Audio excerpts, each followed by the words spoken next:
Welcome back. We have Susan Kidder with us to discuss the 12th annual Together Brunch. Proceeds raised at the brunch will go to support the programs of Safe Connections, preventing and ending domestic and sexual violence while helping victims reclaim their lives as survivors. Susan, I'm excited about this brunch and the fact that it's called Together. There's many layers to that, and it speaks volumes. Will you tell us more? Sure. Thanks for allowing us to really get the word out about this event. Together is a wonderful, kind of also almost a magical opportunity where the guests know that we're going to be talking about domestic and sexual violence. I mean, that's not a secret. And we also have the powerful women who are speakers, and everyone leaves. This is our only female event, our female-centric event that we do. Everyone leaves, all the women and girls leave as feeling as they should, and that is strong, empowered, beautiful, and every ounce of enough. That's right, that's right. They feel that way. They don't come away from this event with the idea that, oh, I've got another battle to fight, I've got another torch to bear.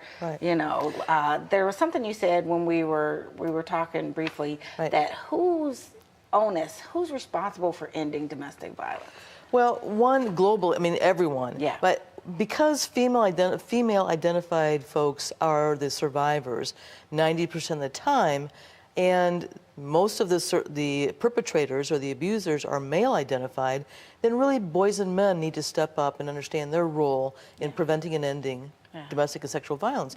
Being the champions, being the change agents, and really being willing to take some risks in losing friendships, positions, whatever that might be, when they stop being bystanders. Right.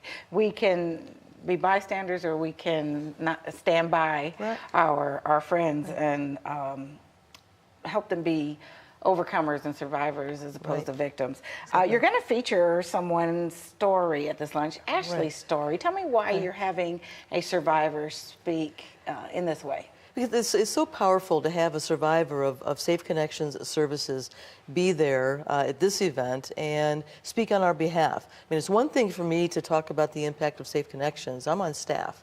It's a very different story when someone shares their story as a survivor and as a kind of a graduate of our therapy programs. For sure. Well, tell me some of the successes. Share maybe your last year and what we can celebrate and boast with you. Well, in terms of the event or just in general programs, what you might come out with.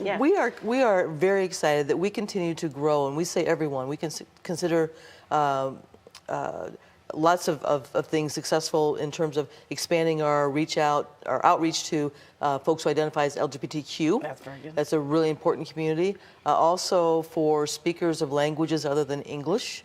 That's a very important group of folks that we are reaching out to and doing more for and with. So we are continuing to grow expand your engagement for sure. Right. Yeah, that's powerful. So then let's just hear about this brunch. When is it? Where is it? What can we expect? Sure. It's April 27th at the Ritz Carlton in Clayton. It's a brunch, so it's 10 a.m. to 12:30. It's an exciting program. It is serious and fun. It is something where, again, people will understand. Most people understand our mission when they come, but we also have folks who have never been part of Safe Connections before and learn about what it is that we do with our crisis helpline and therapy and prevention education and all the work that we do with our boys and men. And because Safe Connections provides everything that we do free of charge, no barriers, then this event helps plug those gaps and those holes and raises the funds we need to keep on keeping on. Fantastic. Well, with the numbers as they are, can you just send one more invitation to anyone that is experiencing, facing, challenged with domestic violence or sexual assault? Just an invite or encouragement. Absolutely. We encourage you to call when it's the right time for you. We are available 24/7. So call our crisis helpline and also visit us online, safeconnections.org. We have a lot of resources there as well. That's terrific. I certainly appreciate you being here to share about it and making sure that folks are able to get connected to Safe Connections. For more information about the brunch and Safe Connections, visit safeconnections.org. Thank you again for joining me, Susan. We have more exciting guests coming up. Stay with us. There is more STL Live after this.